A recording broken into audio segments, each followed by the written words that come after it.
Alam mo, babe, gusto ka ng mga parents ko. Oo nga, babe. Ang bait-bait ng parents mo, manang-mana sa'yo. By the way, babe, kailan mo ba ako ipapakilala sa parents mo?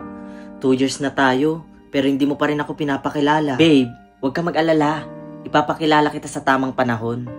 Kasi first time kong magkajowa ng kapwa lalaki. Hindi ko naman alam kung ano magiging reaksyon ni mama at papa. Pero huwag ka mag-alala. Naghahanap lang ako ng tamang tiyempo. Babe, huwag ka nang malungkot. Okay? Sayong-sayo lang ako. Oh, babe. Bakit? Wala, babe. Dumaan kasi si Aling Marites eh.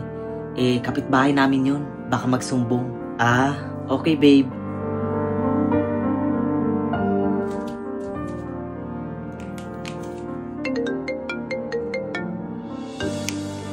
Hello, babe. Oh, babe. Napatawag ka. Babe. Pasyal tayo. Pupunta ako sa bahay nyo. Babe. Pasensya ka na ha. Nandito kasi yung pamilya ko. Alam mo na. Hindi pa pwede ngayon. Pero huwag ka mag-alala. Ipapakilala naman kita sa tamang panahon eh. Ganun ba? Sige, babe. Okay lang.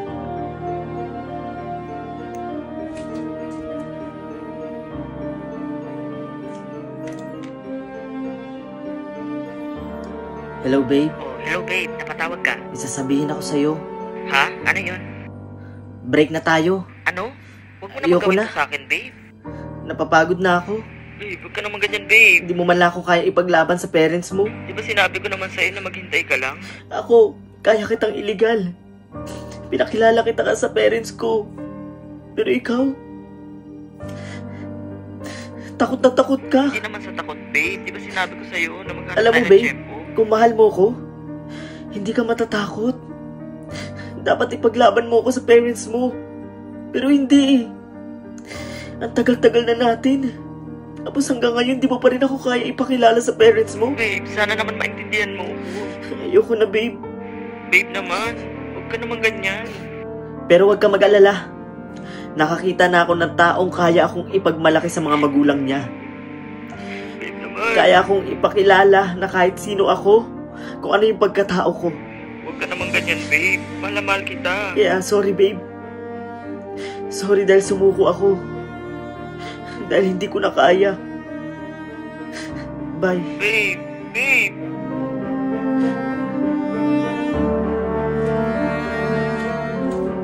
Marvin, nandito na kuya mo. Ma? Pa? Marvin? Si Marky. Jowa ko. Hello po tita. Hello po tito.